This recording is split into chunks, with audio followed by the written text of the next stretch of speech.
We are headed to Missouri.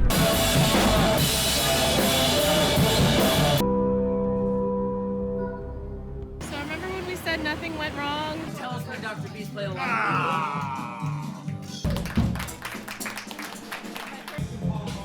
Room for interpretation. I was scared.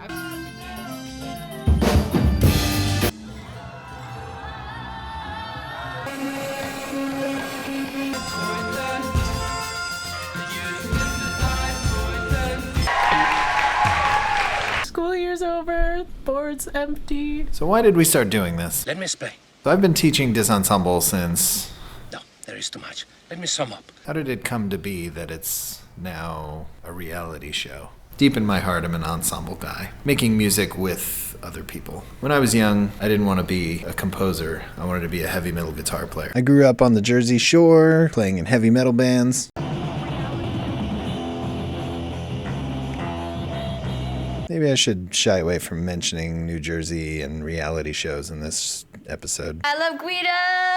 There's no way I'm going to Jersey without my hair gel. Are you dumb? When I was a student at Butler University, I was in the JCA Composers Orchestra.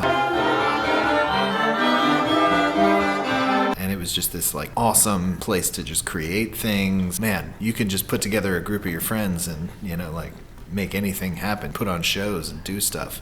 And thus, Dis Ensemble was born. We had that first concert, we barely made it. The first group of students was interesting. My lovely wife, Lori, says that I never met a wheel that I didn't try to reinvent. And that's not an insult. It's very true. Well, media has always been a part of Dis Ensemble. You have the string. Because the string would bump into. Part of this comes from Nicholas Collins' book about hacking. One of the rules is that you take pictures of things as you're hacking them. Hacking is so destructive that if you're not taking pictures and videos, you might lose the process. Nicholas Collins' Handmade Electronic Music, The Art of Hardware Hacking, 2nd edition. Pretty much foundational to any Dis Ensemble activities. And many times when you're hacking something, you need to take a picture, and then later, if I've done that, I can go back and I can say, well, where was that screw originally? It was right there, and this screw was here, and okay, yeah, and this was in this position, that's why it's not working now. You put it all back together, and there it is. If you're constantly making recordings throughout the process, if you happen to come across something, it's that sounds beautiful or it sounds really cool, and you're recording the whole time, then you've got that. And if you break it later, well, at least you've got the recording and you can remember it. The more I looked at those videos, I started to see something that was going on beyond the hacks. I started to notice the students. The students are really entertaining, actually. I kind of just want to wear this.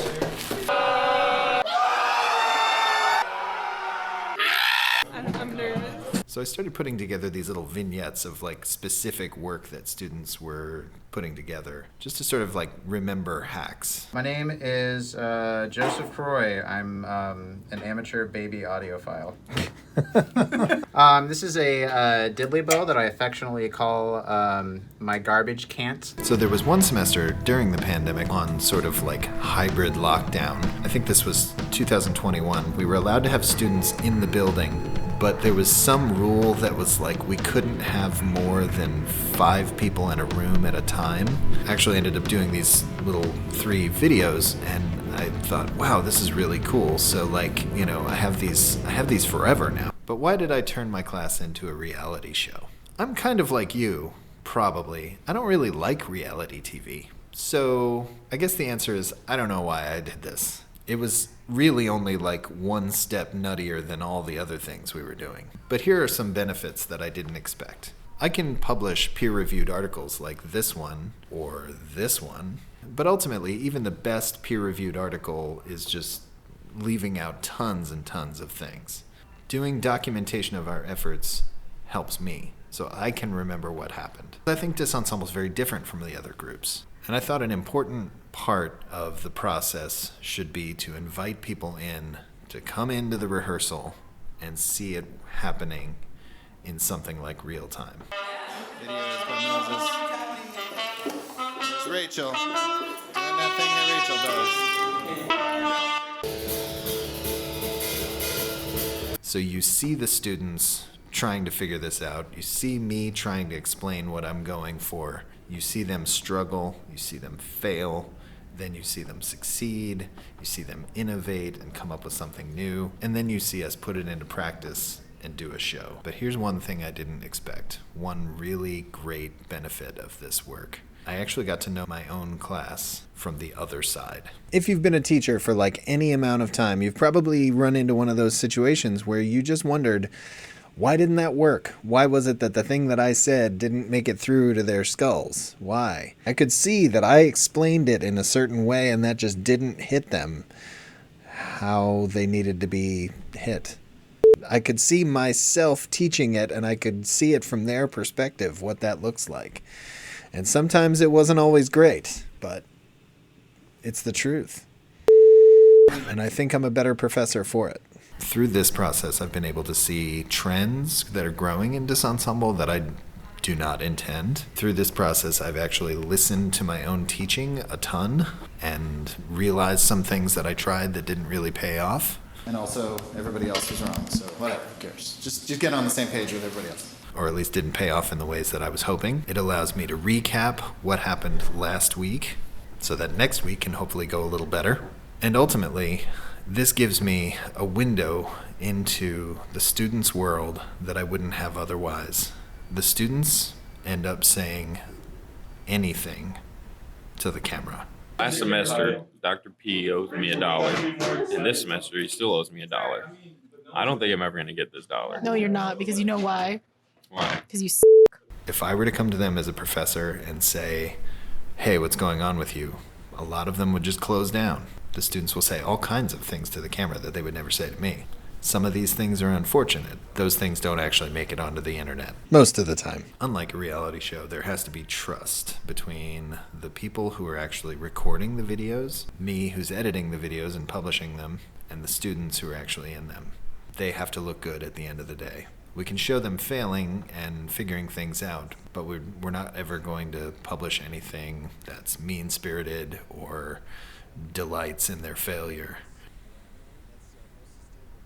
Unless it's like really funny. Doing these videos has also been a process that allows me to zoom out and see Disensemble as a whole.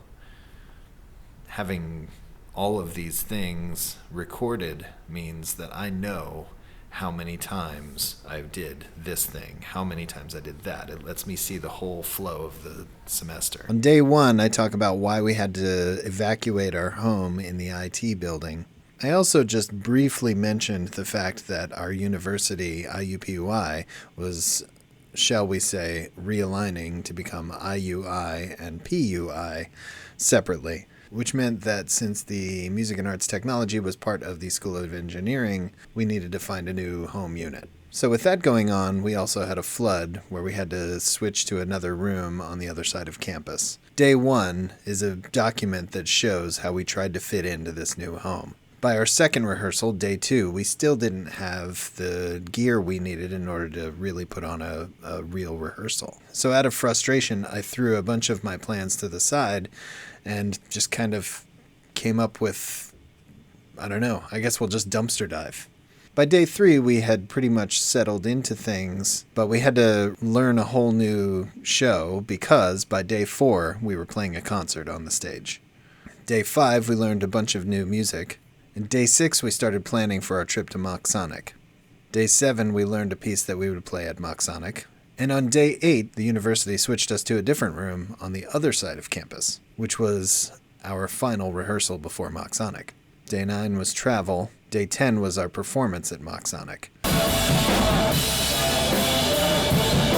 Day 11, I had my own concert and a couple of other presentations at Mock Sonic. Day 12 was travel again. Because the bus shredded a tire on its way back home, we actually didn't make it home in time in order to put our gear back in the right room, which meant on day 13, I spent the entire day moving everything Disensemble owned, yet again, to the other side of campus. Day 14, we learned a bunch of new music. We were kicked out of that spot on day 15, and I had to move all of that stuff back over across campus yet again. Day 16 was our final rehearsal of the semester. On day 17, we played at Earth Day Art Model. And day 18 was our final concert of the semester at AMP, off campus again. I'm also forgetting a couple times that I performed solo concerts at AMP, I think. But you can see from the amount of times that I personally had to move every single thing that this ensemble owns, this was not going to be our best semester. And I think, and there are really good reasons for why all these things happened. There's a lot of caveats and there's a lot of excuses, but ultimately I think it's really great that we had a video documentation of how nuts all of that makes the experience of being a student, and moreover, how crazy it is to be a professor right now. We survived this experience, but it really begs the question, why do we have to be this way? Why can't the university just stop and let us teach?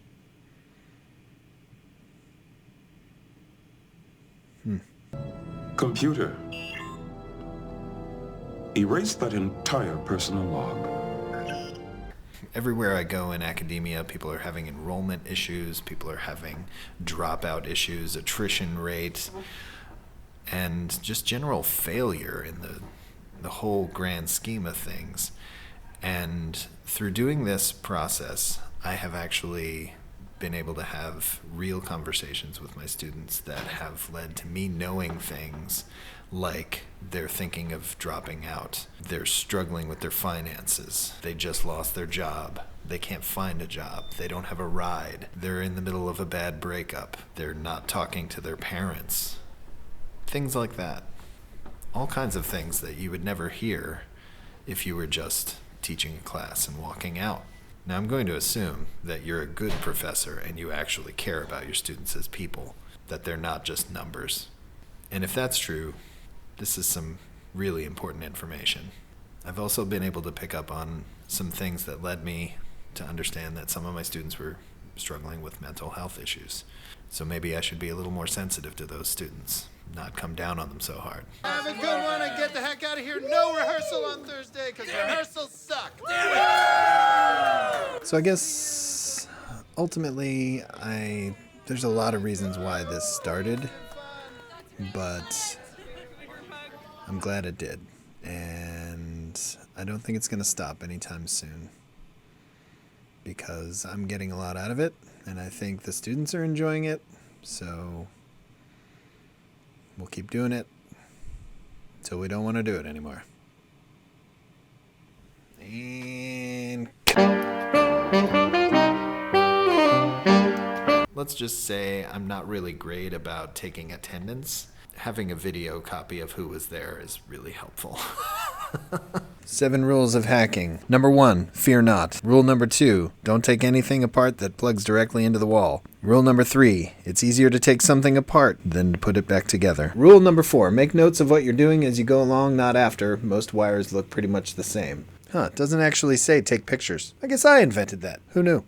Many hacks are like butterflies. Beautiful, but short-lived. Are you dumb?